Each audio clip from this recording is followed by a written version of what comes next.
السلام علیکم ورحمۃ اللہ وبرکاتہ۔ 26 ذی الحجہ بات کریں گے اسلامی تاریخ پر حضرت شاہ ولی اللہ دہلوی رحمۃ اللہ علیہ فارقی نسب حضرت شاہ ولی اللہ محدث دہلوی رحمۃ اللہ علیہ کی ولادت 1114 میں ہوئی۔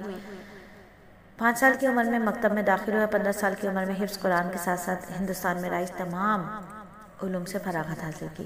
14 سال کی عمر میں اپنے والد شاہ عبد الرحیم صاحب سے بیعت ہوا اور 17 سال کی عمر میں والد محترم نے اپنی وفات کے وقت خلافت عطا فرمائی۔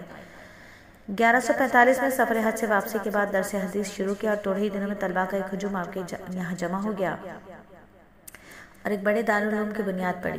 آپ رحمۃ اللہ علیہ ہندوستان میں احیاء دین، قرآن و حدیث کی اشاعت، تبلیغ، شریعت کے اسرار و مقاصد کی وضاحت اور دعوت و ارشاد میں نمایاں کارنامہ انجام دیا جسے ہندوستان کے مسلمان کبھی نہیں بھول سکتے۔ آپ کی وفات 1176 ہجری میں 62 سال کی عمر میں دہلی میں ہوئی۔ یہیں آپ مدفون ہوئے۔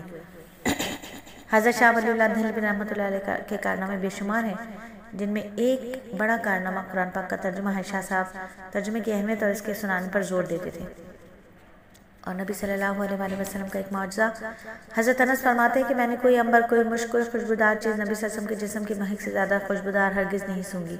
ام عائشہ فرماتی ہیں آپ صلی اللہ علیہ وسلم سے جب کوئی مصافحہ کرتا تو تمام دن اس شخص کو مصافحے کی خوشبو آتی رہتی۔ جب کبھی آپ کسی بچے کے سر پر ہاتھ رکھ دیتے تو خوشبو کے سبب دوسرے لڑکوں میں پہچانا جاتا۔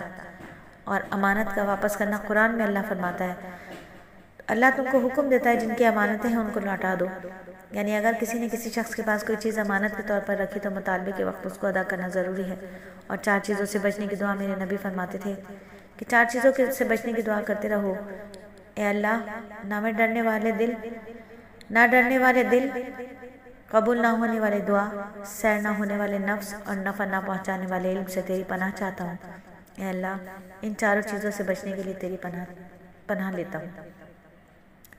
اور ایک بہت ہی اہم عمل کی فضیلت کہ آپ صلی اللہ علیہ وآلہ وسلم نے فرمایا جو شخص 7 سال ثواب کی نیت سے اذان دے تو اس کے لیے جہنم سے خلاصی لکھ دی جاتی ہے۔ اور ایک گناہ کے بارے میں قرآن میں اللہ فرماتا ہے غربت کے ڈر سے اپنی اولاد کو قتل نہ کرو، ہم تم کو بھی رزق دیتے ہیں اور ان کو بھی، یعنی روزی کا ذمہ دار اللہ تعالیٰ ہے، لہٰذا روزی کی تنگی سے ڈر سے بچوں کو مار ڈالنا یا حمل گرانا جیسا کہ آج کل کے دور میں ہو رہا ہے بہت ہی بڑا گناہ اور حرام ہے۔ اور دنیا کے بارے میں قرآن میں اللہ فرماتا ہے یہ لوگ دنیا سے محبت رکھتے ہیں، اپنے آگے آنے والے ایک بھاری دن کو چھوڑ بیٹھے ہیں، یعنی دنیا کی محبت نے ایسا اندھا کر رکھا ہے کہ قیامت کے دن کی نہ تو کوئی فکر ہے نہ کوئی تیاری، حالانکہ دنیا میں آنے کا مقصد ہی آخرت کے لیے تیاری کرنا ہے۔ اور ایمان والوں کا جہنم سے نکلنا، نبی پاک صلی اللہ علیہ وآلہ وسلم نے فرمایا اللہ تعالیٰ قیامت کے دن ان فرشتوں کو جو دوزخ میں مقرر ہوں گے حکم دے گا کہ جس نے کبھی مجھے یاد کیا ہو یا کسی موقع پر جو بندہ مجھ سے ڈرا ہو اس کو دوزخ سے نکال دیا جائے۔ اور پیٹ کے کیڑوں کا علاج یہ ہے کہ نبی صلی اللہ علیہ وآلہ وسلم نے فرمایا نہار منہ کھجوروں کھایا کرو کیونکہ اس سے پیٹ کے کیڑے مر جاتے ہیں۔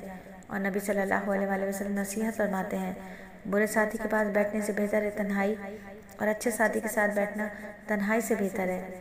نیک بات زبان سے نکالنا خاموشی سے بہتر ہے اور خاموش رہنا بری بات زبان سے نکالنے سے بہتر ہے۔ الحمدللہ 5 منٹ کا مدرسہ صرف اور صرف 3 منٹ 30 سیکنڈ میں مکمل ہوا۔